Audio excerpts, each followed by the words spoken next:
제가 우리 홍 후보님하고 윤 후보님 두 분께 좀 제가 중도 확장성이라는 차원에서 좀 지적을 하고 싶은 건 이런 겁니다.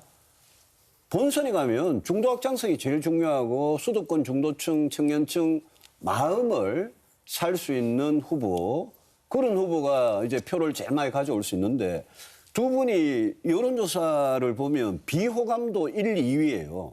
그렇게 비호감도가 높아가지고 중도층 마음을 과연 잡을 수 있느냐.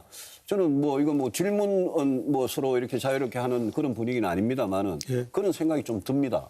그 점에 대해서 어떻게 좀 생각하세요? 예. 예. 유승민 후보님이 말씀하시는 중도 확장성은 로데이터 보면 제가 제일 있습니다. 아니, 근데 비호감도도 제일 높더라고요. 비호감도는 윤석열 후보가 이제 압도적인 1위고 제가 2등이죠. 두 분이 비슷비슷하죠? 아니요, 많이 차이 나죠. 이재명 그런데 후보도 비호감도가 유승민 높더라고요. 후보 같은 경우에는 지지율이 낮으니까 비호감도가 그게 지지율이 높은 후보한테 그게 적용이 되는 겁니다.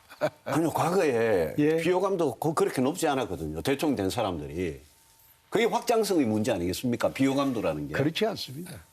지난번에 탄핵 대선 때 동아일보 조사에 의하면 문재인 후보가 비호감도가 제일 높았습니다. 한번 다시 확인해 보시죠. 아니요, 제 말이 제 틀린다. 기억에는 대통령이 된 후보는 비호감도가 그렇게 높아가지고는 이재명 후보 비호감도 높은 건 맞아요. 맞는데 홍 후보님 비호감도도 못지않게 높더라고요. 우리 윤 후보님도 마찬가지고. 그런데 방금 제가 말씀드렸듯이 지지율이 낮으니까 호감 비호감을 따지지 않는 거죠. 아이고, 그 말씀 좀 그만하시고 제가 한 말씀 드릴게요. 그 우리 유승민 후보님의 그 중도 확장이라고 하는 거, 그게 선거에 중요한 것이고 다 맞습니다. 그런데 정말 선거가 그런 정책만 가지고 하면 참 얼마나 좋겠습니까?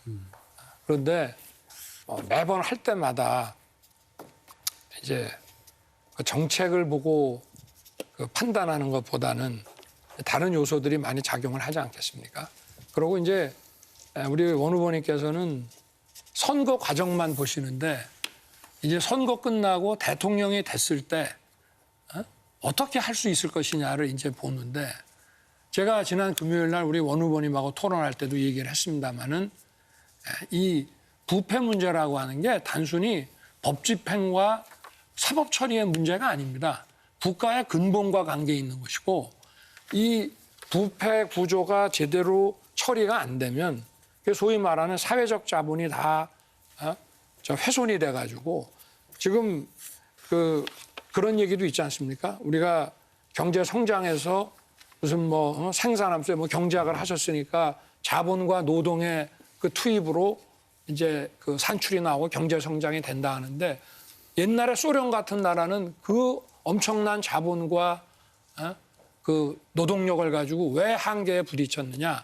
그게 바로 공정, 상식, 또 실질적 법치 이런 것들이 안 됐기 때문이고 그리고 지금의 앞으로 향후에 그 경제 성장이라고 하는 거는 기업이 하는 것이지 과거처럼 국가가 무슨 정책으로 주도해 나가는 게 아니기 때문에 가장 첫 번째로 이런 실질적 법치 기반을 만들고 공정과 상식이 지배하는 사회를 만들어야 되기 때문에 그리고 경제에서는 충분한 자율과 공정한 관리를 이제 하는 것이 필요한 겁니다. 그래서 저는 선거 과정에서도 이재명과의 그 싸움이 중요하지만 실제 집권을 했을 때 어떨 것인가를 보고 국민들이 선거 때 표를 주시는 게 아니겠습니까? 저는 이제 그 말씀을 드리는 겁니다. 부패 문제에 대해서는.